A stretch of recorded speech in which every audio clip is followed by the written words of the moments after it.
Students, my self doctor Anita Kothari. हम लोगों ने एटॉमिक स्ट्रक्चर वाला चैप्टर शुरू किया था और उसमें हम लोग पढ़ चुके थे de Broglie's equation, that is lambda equals H upon M we.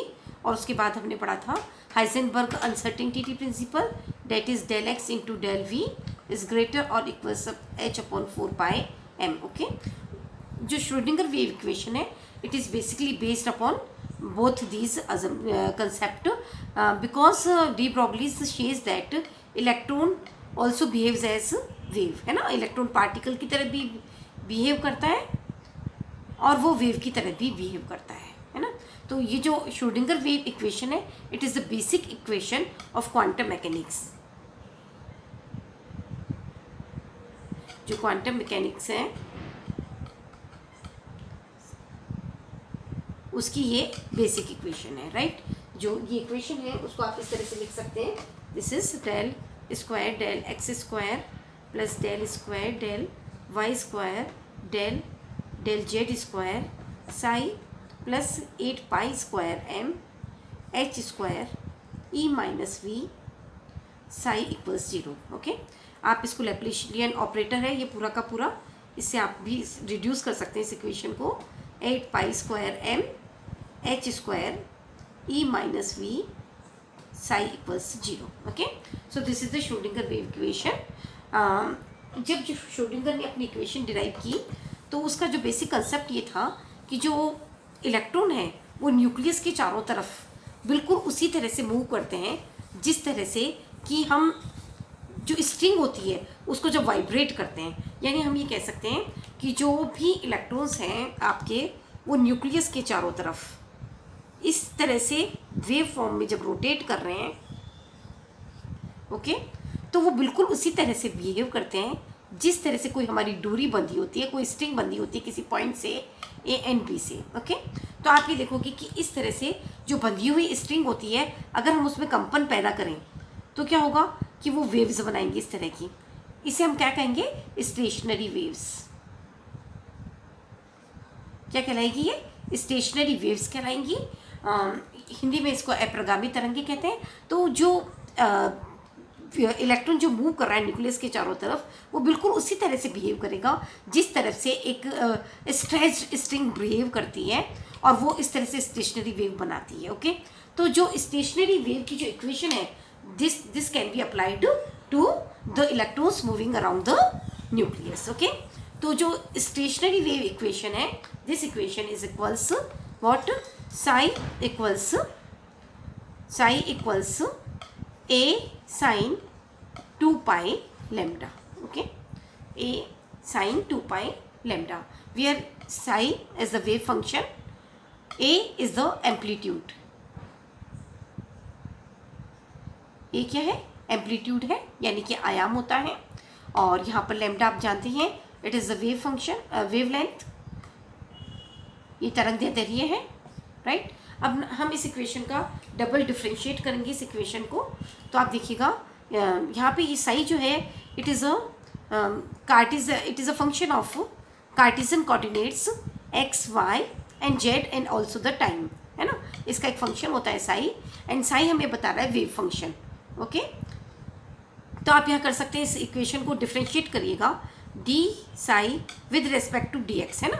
मैं एक्स वाई जेड तीनों कोऑर्डिनेट नहीं ले रही हूँ, केवल एक्स कोऑर्डिनेट ले रही हूँ और उसी के अकॉर्डिंग मैं इसको डिफ्रेंशिएट कर रही हूँ। तो जब हम इसको डिफ्रेंशिएट करेंगे तो इट विल हैपन, ये जो कॉन्स्टेंट है 2 पाई वाई इधर आ गया, जो साइन है change into cos 2 pi lambda. Okay, now double differentiate the equation, यानी एक बार और डिफ्रेंशिएट करिए। ओके, तो व्हाट यू आर गेटिंग? 2 पाई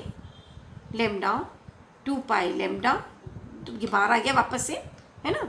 और जो कॉस है उसका हो गया माइनस साइन, राइट, ये इस तरह से। ओके, तो आप क्या कह सकते हैं? डबल डिफ्रेंशिएट करने के बाद में this equation gives us 4 pi square lambda square minus A sine 2 pi upon lambda. Okay, now आप क्या देखिएगा कि अगर मैं माइनस यहाँ लगा देती हूँ, D X square minus 4 pi square lambda, तो आप ये देखिएगा कि ए साइन 2 पाई लैम्डा क्या हुआ? A sine 2 pi lambda is equals psi, है ना। तो मैं डायरेक्टली यहाँ लिख रही हूँ साइन। यहाँ तक आपको, मेरे को जहाँ तक मैं समझती हूँ आप समझ गए होंगे इक्वेशन को कि हमें कहाँ से शुरुआत करनी है। हम श्रोडिंगर वेव इक्वेशन का डेरिवेशन कर रहे हैं और हम ये देख रहे हैं कि जो साई है wave function, it is a function of Cartesian coordinates X Y Z and time. Okay, अब हम जो इस मूविंग इलेक्ट्रॉन को है उसको हम अज्यूम करते हैं एक वेव की तरह, एक तरंग की तरह, और वो उसी तरह से बिल्कुल तरंग बना रही है जिस तरह की एक खिंची हुई रस्सी बनाती है। ओके, तो हम जो स्टेशनरी वेव्स की इक्वेशन है that is psi equals A sine 2 pi lambda, इसके ऊपर अप्लाई करते हैं। इस इक्वेशन को जब हमने डबल डिफ्रेंशिएट किया तो sine becomes cos and cos becomes minus sine, और कॉन्स्टेंट हमने बाहर ले लिया, तो आप देखिए हमारे पास फाइनली ये इक्वेशन आ जाती है। Okay, so this is equation number 1। Okay, now come to our next step. अब यहाँ पर हमें जो वैल्यू रखनी है वो रखनी है लेमडा स्क्वायर की। किसकी वैल्यू रखनी है? लेमडा स्क्वायर की वैल्यू रखनी है। तो लेमडा स्क्वायर की वैल्यू रखने के लिए हम क्या करेंगे, वो लेंगे अपनी इक्वेशन, कौन सी? D Broglie's equation. आपको पता है डी ब्रॉगली इक्वेशन में lambda equals H upon M V. Okay, lambda क्या है? एच अपॉन एम वी के बराबर होता है ना। तो अगर हम देखें तो किसी भी सिस्टम की जो टोटल एनर्जी होती है वो किस किस से मिलके बनी हुई है? Kinetic energy plus potential energy से मिलके बनी हुई है। ओके, अगर टोटल एनर्जी ई है तो काइनेटिक एनर्जी आपको मालूम है हाफ एम वी स्क्वायर है, और पोटेंशियल एनर्जी को मैंने रिप्रेजेंट किया है कैपिटल वी से। ओके, तो ये नोटेशन आप ध्यान रखिएगा, क्या एम और स्मॉल वी स्क्वायर, तो small V is the velocity but here capital V is the potential energy of the system, है ना, जो हमारा तंत्र है उसकी स्थितिज ऊर्जा है। ओके, नाउ आप इस तरह से लिख सकते हैं इसको, half M V square equals E minus V. Got it, है ना। अब क्योंकि देखो यहाँ पे अगर मैं इसको, जो आपकी डी ब्रॉगली इक्वेशन थी, इसको मैं देखो किस तरह से लिख सकती हूँ, M V equals H upon lambda. क्या लिख सकती हूँ? लिख सकती हूँ ना, M V equals H upon lambda, है ना। तो आप यहाँ देखिए, मैं यहाँ पे एम वी की वैल्यू पुटअप कर सकती हूँ। तो ये है मेरे पास एम वी स्क्वायर, और अगर मुझे एम वी स्क्वायर की वैल्यू पुटअप करनी है तो मैं क्या करूँगी, इसको मैं एक एम से मल्टीप्लाई कर देती हूँ नीचे, तो ऊपर भी एक एम आ जाएगा। बताइए आपको बात समझ में? चलो एक स्टेप और लिख लेती हूँ। अगर मैं इसको दोनों साइड एम से मल्टीप्लाई कर रही हूँ तो it will becomes M V square. Got it?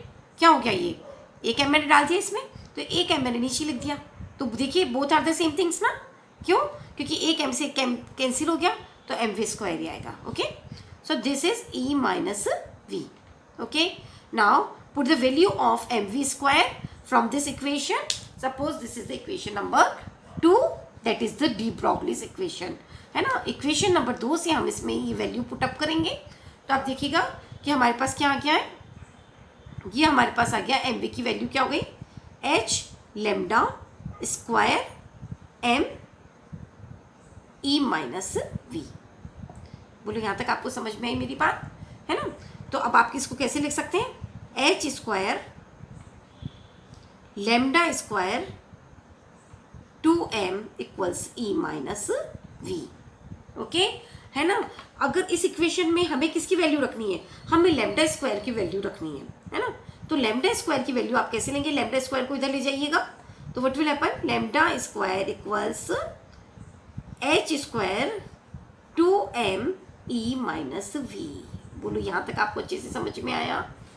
Okay, फिर से अपनी बात रिपीट करती हूँ, moving electron is behaving like a stretched string.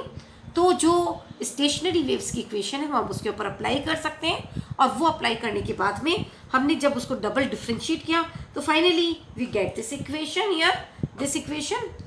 Okay, फिर इस इक्वेशन में हमें लेमडा स्क्वायर की वैल्यू पुटअप करनी है, जिसको हम डी ब्रॉगली इक्वेशन से निकालते हैं।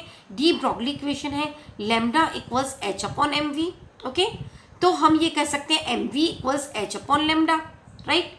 हमें पता है कि सिस्टम की टोटल एनर्जी होती है काइनेटिक एनर्जी और पोटेंशियल एनर्जी के बराबर, है ना। पोटेंशियल एनर्जी को हम वी से रिप्रेजेंट कर रहे हैं, तो मैं क्या लिख सकती हूँ, half M V square equals E minus V, है ना। अब मुझे एम वी की वैल्यू यहाँ से पुटअप करनी है इस इक्वेशन में, है ना। तो मैंने क्या करा, एक एम से नीचे मल्टीप्लाई कर दिया ताकि ये एम वी का होल स्क्वायर हो जाए, है ना, क्योंकि एक एम से एम कट होके सेम थिंग मिलेगी हमें। तो यहाँ पे हमने इसकी value h upon lambda square यहाँ पुटअप कर दिया, तो ये आ गया e माइनस वी। फिर हमने क्या करा, हमें चाहिए लेमडा स्क्वायर की वैल्यू, तो लेमडा स्क्वायर को हम उधर ले गए, इसको इधर नीचे ले आए, तो lambda square equals h square 2m e minus V. अब आप समझ गए क्या करना है। Now put up the value of this lambda square in this equation.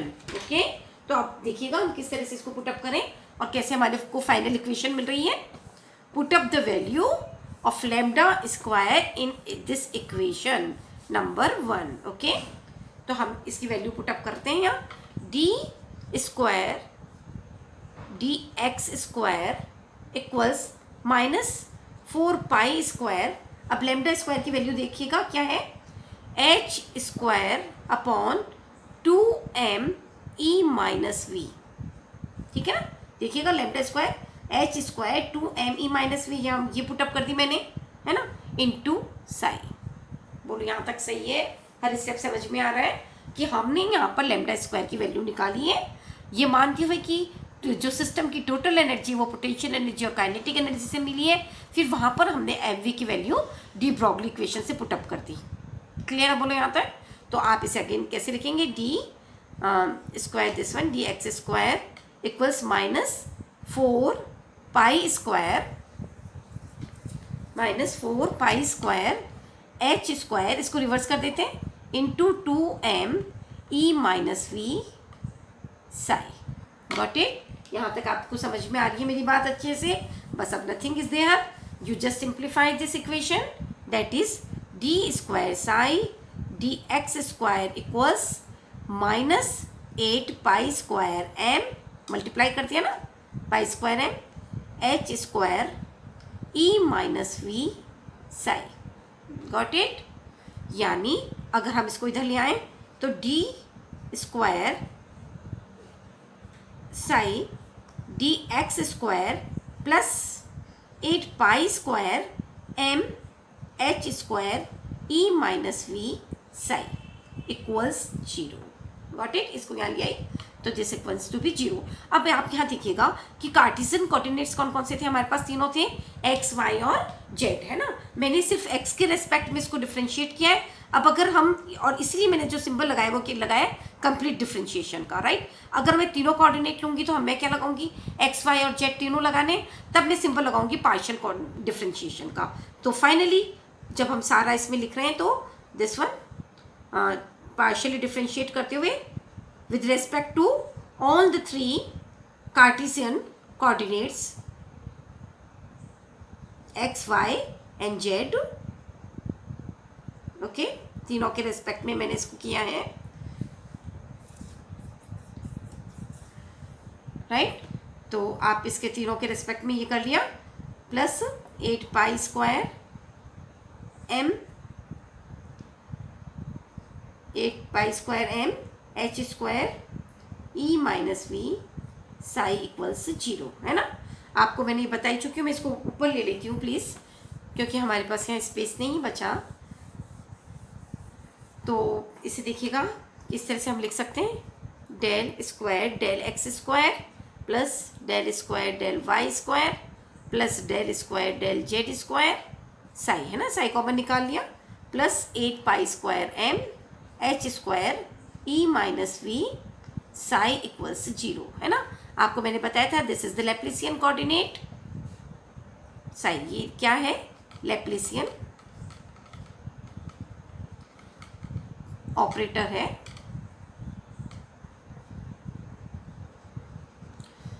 Okay, 8 pi square plus 8 pi square M H square E minus V psi equals 0, right. तो इस तरह से ये शोडिंग द वेव इक्वेशन है फाइनली, है ना, जिसमें आप क्या देखेंगे कि m is the mass of the electron, h is the Planck constant, psi is the wave function, E is the total energy of the system, V is the potential energy of the system. Okay, तो इस तरह से हमने इसको derive किया।